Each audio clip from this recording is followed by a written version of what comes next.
All right, people, we have got to talk about whenever, or more specifically, when it comes to card games, I want to talk about triggered effects. And you know what I'm going to do before I get super into this is I'm going to start a little stopwatch thing here so I have some clue of how long I've been yapping for, because I have a tendency to talk for, hours and hours and hours about card game stuff. So what we need to do about triggered abilities. So triggered abilities are something I talked about in some of my other videos, and I wanted to take a crack at doing a full video talking about balance and triggered abilities. Like, triggered abilities are really, really crazy.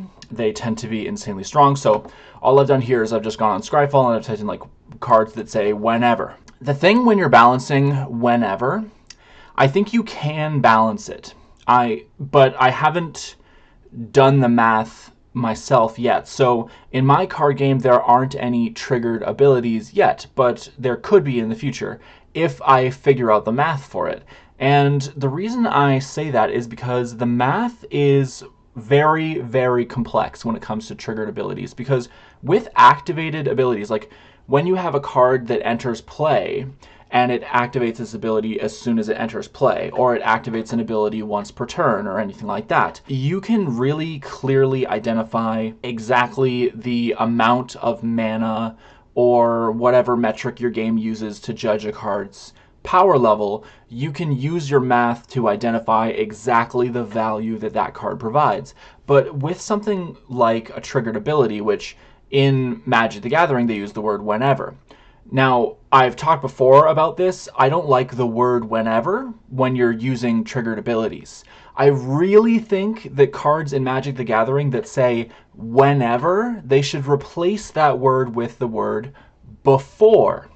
Let's take a look at Aberrant here. So it says heavy power hammer. Whenever Aberrant deals combat damage to a player, destroy target artifact or enchantment. So whenever it deals combat damage to a player, it does this thing.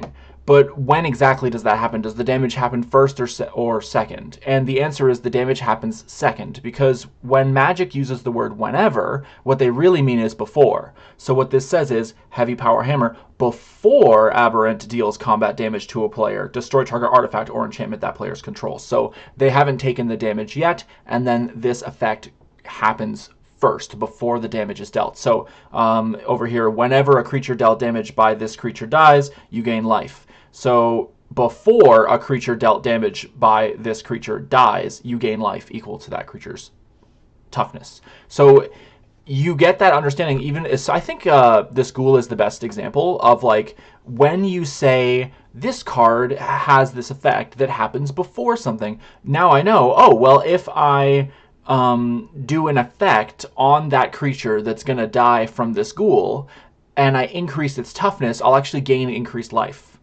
Even if it dying on the stack is on the stack. Maybe you give this thing Death Touch or something to make that work. But the point is, mechanically understanding it, you need to have it say before. The most important thing, though, the thing that I need to really talk about here is when a card has a triggered ability, as a designer, you don't know for sure exactly how many times that ability will trigger. Destroy target creature with toughness, power toughness 5 or less. So they consider this to be worth 1 black mana, right, as an instant effect. So you could staple this onto a creature. You could have maybe a 2 mana, 1/1 Death Touch lifelink creature. That would be considered 1 mana, 1/1 Death Touch lifelink, which is Vampire of the Dire Moon, which you consider to be balanced according to the game's designers. And then you have Cut Down, which is 1 black mana, and that is destroy target creature with total power and toughness 5 or less as an instant. If you mash those two cards together, you get 2 black mana. It's a 1/1 with Death Touch and lifelink, and when this creature enters the battlefield, it destroys target creature with total power or toughness 5 or less. You could very easily go from that, and you could say, well, what if we have a card that does cut down whenever you discard a card, right? So then you're having issues with what you end up having is the number of times that the effect can happen is not defined. So when you're doing the math for your card, you could easily say, oh, well, I know that when a creature enters the battlefield, it doing the effect costs this amount for that effect. And you know the creature's stats is another bit of math, and you just mash those two things together, and boom, you have a card done. And a lot of people are going to like a card like that, like if a card has a combination of both being a creature and being a spell effect on the same card, people really enjoy that. And then this is a third layer, right? So you have your creature, you have your effect, and then you have your repeatability. Repeatability is an additional cost, and I do have repeatability as a defined. I have the math for that. I have done the math for repeatability, so a card can have an ability that triggers once on each of your turns, for example, after the start of your turn, before your turn ends, that kind of thing. But the thing that I have not figured out just yet in terms of math is this concept, which is literally on demand when a certain thing happens. A lot of these are like very controlled. So if you look at like when this deals combat damage to a player, that's only going to happen once per turn because there's only one combat step. Unless maybe you give this guy double strike in some way, which sure, that's fine. That's like a very specific combo, right? So you may discard a card if you do draw a card. I mean, that kind of sucks. As a card that's not very strong. But it's, yeah, I knew it would be common because typical Magic the Gathering, if a card sucks, it's common. If a card is powerful, then it's going to be rare. That's how Magic does things. It's quite transparent about that, and I'm very surprised that, like, players are okay with that. Like, obviously there's the Pauper format, and there's some banger cards in there, you know, but they intentionally... The developers intentionally try to make it so that common cards are weak and rare cards are stronger. So it can be very imbalanced in that way. But that's not what we're talking about today. What we're talking about is triggered effects. So there is probably a way to do the math to make it so that you could figure out the exact mana value of these things, but it's going to take a tremendous amount of testing. So the number of times a player could cast a non-creature spell in a turn is not defined. Once during each of your turns is 1+, so you're going to be able to do it probably more than one, but it's limited. This is very easy to do the math with because it's very controlled. It's very set in stone. This could have a way wider variance, right? So let's say you're playing a game and a player has this on the field. How many turns can they reasonably keep something on the field? Well, that is something that as a developer you can reasonably predict. You can say, in my game, for example, it is quite common that a card hits the field and dies before your next turn even starts. This is really important. So the thing with triggered abilities is, to balance them is a really tall order. If I have an effect that says once during each of your turns, I charge more for that effect than a simple effect like when this enters, because I know that when this enters is only going to happen one time. So it's cheaper and costs the same amount as a spell would cost. But if I have an effect that says once during each of your turns, I make that effect more expensive because it has the potential for repeatability. So you have the ability to make this effect occur multiple times, and that is the reason why you charge more for it. Now, the thing about triggered abilities is, in order for it to be balanced, it would have to be more expensive than once during each of your turns. And once during each of your turns, the way that that is worded, it means that you're guaranteed to get the effect on the card up front. I think to balance a triggered ability, you would have to make it so that you don't get the effect up front, and you have to fulfill the condition first. So the way these are structured, triggered effects, they're structured like this. The first step is to meet a condition. So in the case of Amalia Benavidez Aguirre, you have to gain life. Whenever you gain life, you explore. The effect is you explore. And then the card Wildgrowth Walker, which combos infinitely with this card, has the opposite scenario. So it has its step one is explore. So it says whenever you explore, and then the reward is you gain life. So what I was saying before I cut myself off by not recording was, in order to make sure that this remains balanced, you have to keep a list of every single effect that you've ever made into a condition, and you need to make a list of every single condition that you've made an effect out of. You need to have these two things, and then you need to make sure that they never cross over.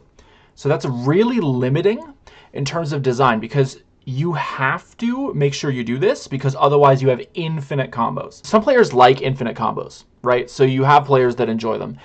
you would have to be very intentional. At least if you kept a list like this, what you could do is specifically decide to say that 2, 3, or 4 cards make an infinite combo when you combine them all together. You could design for this kind of effect, and then you have a lot more control because you've kept this list. And so you have this information, you know what's going to trigger what and how you can set all this up.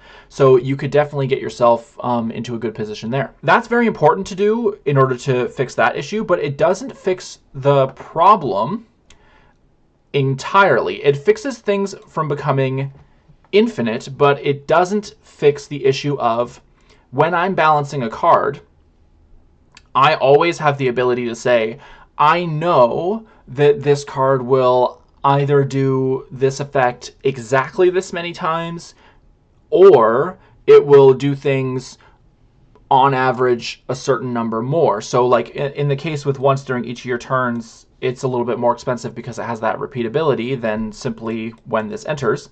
But this effect I know is only going to happen once during any turn. Like next turn, it's only going to happen once, and then next turn, it's only going to happen once. And in my card game, I'm aware that in terms of balance, cards don't stick around for long. They're very easy to remove on your opponent's side. And a lot of the strategy of the game comes down to deciding how and where to use removal and creature attacks and all of this stuff in order to make sure that you're eliminating your opponent's threats while protecting yours. So both players are trying to play this game where they're engaging with that system. And an effect like this is going to be a high priority target for your opponent. And there's tons of ways of getting rid of cards. So unless you do a lot of investment, which you totally can do in my game, there are ways to really put some protection in front of your cards, then your cards are going to be very vulnerable. So an effect like this has to be protected, at which point you are comboing effects together, and then you kind of deserve to have the extra triggers. But the extra triggers are very limited with an effect like this. The thing about this is in a single turn, I could gain life upwards of 30 separate times, right? So like this says whenever you meet the condition of gain life, like with Amelia here. If you just have something simple like a Soul Warden, let's say you have Soul Warden on the field here, what you end up happening is whenever another creature enters, you gain 1 life. So let's say you play Amalia, and then you play Soul Warden, and then you play a bunch of token generators. Well, you're getting an insanely high number of triggers off of Amalia's ability. That's worse, obviously, than an infinite combo with Wild Growth Walker, but assuming one of them is banned or whatever, you're working with other cards here, you have this option going. What you end up having is a very, very high number of triggers.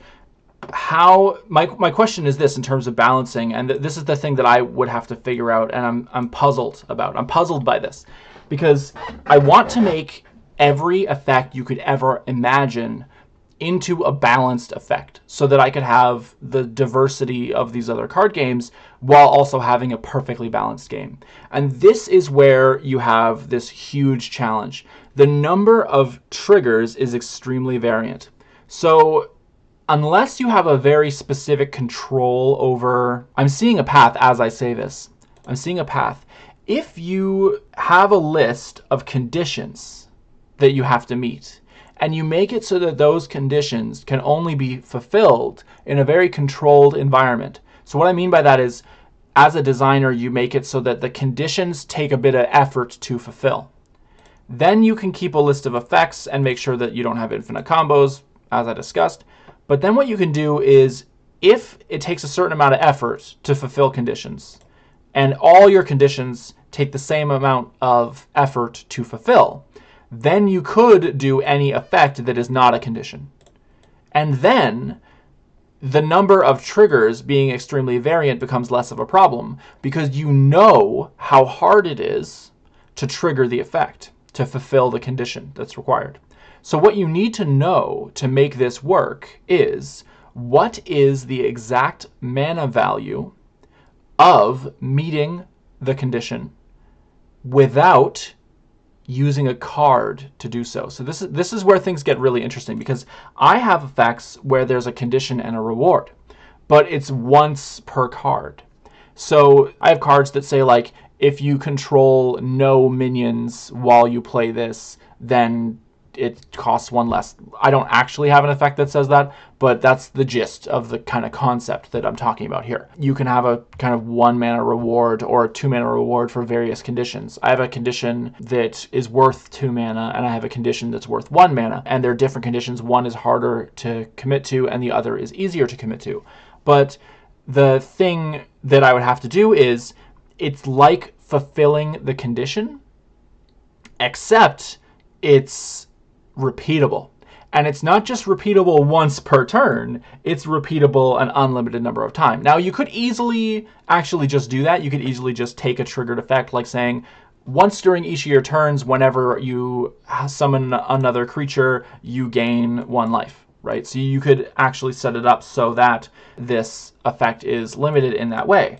But I'm curious about the ability of card game designers, and obviously I'm curious about my own ability to balance this effect when the number of triggers is extremely variant, or seeing if I can find ways to limit this extremely variant thing. The number one thing I want to put forward about this concept is that there are multiple issues with the concept. Triggered abilities are often printed at cheap rates. They're super easy to combo. The number of triggers is extremely variant. You never know what you're going to get. If you don't keep a list of all of your conditions and keep a list of all of your rewards for meeting those conditions as triggered effects, and make it so that those conditions can never be effects themselves, then you end up printing tons of infinite combos, which between just 2 cards will typically break the game. Different card game developers have different feelings about how many cards should be required before you can say that it's an infinite combo. Myself, personally, I'm not a fan of infinite combos. If there's a big clamoring from my player base to have infinite combos, then I might reconsider that, but it's going to require a big push from my community, and it's going to require a boatload of testing from me. But the biggest thing here is it's like a very difficult puzzle that I don't have the answer to yet. And the thing is, there were lots of puzzles that I had faced when I started developing my card game where I thought that effect is impossible to balance. You could never balance that effect. But I found ways to balance it through rigorous testing and tons of math and lots of logic and a whole bunch of nerdy stuff that you don't even want to know about. But the thing is, that's why I have a little bit of faith. I look at these issues and I see evidence that this effect can never be balanced. That this concept, like a triggered effect that just triggers whenever you do a thing, could never be balanced. But because of my experience balancing things that I thought could never be balanced, I have this faith. I have this feeling that maybe it can be done. And if it can be done, it should be done. I should do it. And it's the thing that my card game has as this perfect balance. And it truly is flawless, but it's extremely hard to get that going, and you have to do rigorous amounts of testing and all that stuff. So I've proposed a few ideas for how to fix some of these problems. Obviously, this is just me pondering the concept. I don't have an exact math or anything figured out for this, but the idea is very intriguing. And I'm curious, what do you guys think? What do you think? Let me know down in the comments below. What do you guys think about triggered effects? Do you think that they can be balanced? Do you think that they're inherently imbalanced and they can never be something that works? Do you have any thoughts on these kinds of effects? What other kinds of conditions or stipulations do you guys think would be a good idea to make this work? Because this is a concept that a lot of players enjoy. A lot of players really like triggered effects, particularly more experienced players like this kind of effects. Often you find new players get overwhelmed, like immediately, with this kind of thing.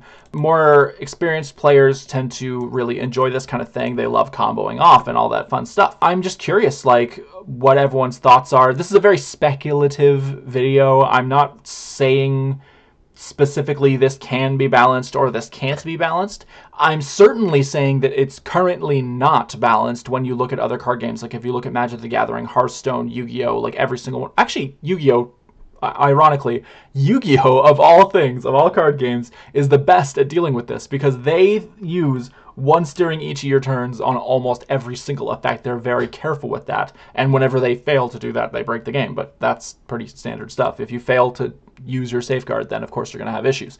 But yeah, so most card games fail to balance this concept. And I am speculating, is it possible? That's my question. Is it possible to do this? Is it possible to balance this effect?